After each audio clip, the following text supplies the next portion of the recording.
ಈ ಭಾಗದಲ್ಲಿ ಮಚ್ಚೆ ಇದ್ದರೆ ನಿಮಗೆ ಎಂದಿಗೂ ಸಂಪತ್ತಿನ ಕೊರತೆ ಇರುವುದಿಲ್ಲ. ಕೈ ಮತ್ತು ಮುಖದ ಮೇಲಿನ ಮಚ್ಚೆಗಳು ವ್ಯಕ್ತಿಯ ಅದೃಷ್ಟ, ಸಂಪತ್ತು ಮತ್ತು ಜೀವನದ ಯಶಸ್ಸಿನ ಪಥವನ್ನು ಸೂಚಿಸುತ್ತವೆ. ವಿಶೇಷವಾಗಿ ಅಂಗೈಯಲ್ಲಿರುವ ಮಚ್ಚೆಗಳು ಅಪಾರ ಐಶ್ವರ್ಯದ ಸಂಕೇತವೆಂದು ನಂಬಲಾಗಿದೆ. ಹಾಗಾದರೆ ಈ ಮಚ್ಚೆಗಳು ವ್ಯಕ್ತಿಯ ಜೀವನದ ಮೇಲೆ ಹೇಗೆ ಪ್ರಭಾವ ಬೀರುತ್ತವೆ ಎಂಬುದನ್ನು ಇಲ್ಲಿ ತಿಳಿದುಕೊಳ್ಳಿ. ಅಂಗೈ ಮಧ್ಯಭಾಗದ ಮಚ್ಚೆ ಅದೃಷ್ಟದ ಲಕ್ಷಣ.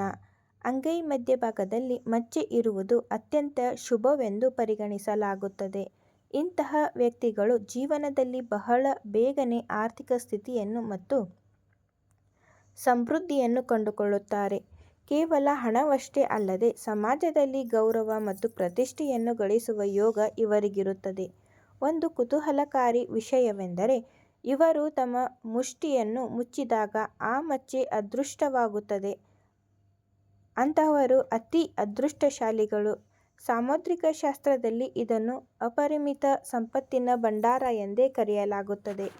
7 ತಲೆಮಾರುಗಳ ಸಂಪತ್ತು ಮತ್ತು ಲಕ್ಷ್ಮಿಯ ಕೃಪೆ. ಬಲ ಅಂಗೈಯಲ್ಲಿ ಸ್ಪಷ್ಟ ಮತ್ತು ಆಳವಾದ ಮಚ್ಚೆಯನ್ನು ಹೊಂದಿರುವವರು ಬಹಳ ವಿರಳ ಮತ್ತು ವಿಶೇಷ. ನಂಬಿಕೆಯ ಪ್ರಕಾರ ಇಂಥವರ ಕುಟುಂಬವು 7 ತಲೆಮಾರುಗಳವರೆಗೆ ಆರ್ಥಿಕ ಕೊರತೆಗಳನ್ನು ಕಾಣುವುದಿಲ್ಲ. ಇವರು ಸಂಪತ್ತನ್ನು ಕೇವಲ ಗಳಿಸುವುದಷ್ಟೇ ಅಲ್ಲ, ಅದನ್ನು ವೃದ್ಧಿಸುವ ಚಾಕಚಕ್ಯತೆಯನ್ನು ಹೊಂದಿರುತ್ತಾರೆ.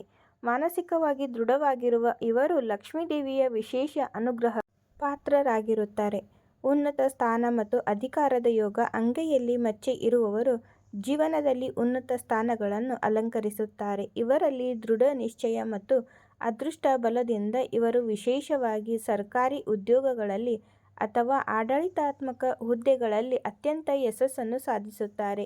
ಇವರು ಎಲ್ಲಿಯೇ ಹೋದರೂ ಅಲ್ಲಿನ ಪರಿಸರದಲ್ಲಿ ತಮ್ಮದೇ ಆದ ಪ್ರಭಾವವನ್ನು ಬೀರಬಲ್ಲ ಸಾಮರ್ಥ್ಯವನ್ನು ಹೊಂದಿರುತ್ತಾರೆ ಎಂದು ನಂಬಲಾಗಿದೆ. ನಿಮ್ಮಲ್ಲಿ ಯಾವುದೇ ಸಮಸ್ಯೆಗಳಿದ್ದರೂ, ಮಾಟ ಮಂತ್ರ ತೊಂದರೆಗಳಿದ್ದರೂ ಕೂಡ ಮೇಲೆ ಕಾಣಿಸಿರುವ ನಂಬರ್ಗೆ ಕರೆ ಮಾಡಿ. ಗುರೂಜಿಯವರು ಕ್ಷಣಾರ್ಧದಲ್ಲಿ ನಿಮಗೆ ಪರಿಹಾರವನ್ನು ಮಾಡಿಕೊಡ್ತಾರೆ.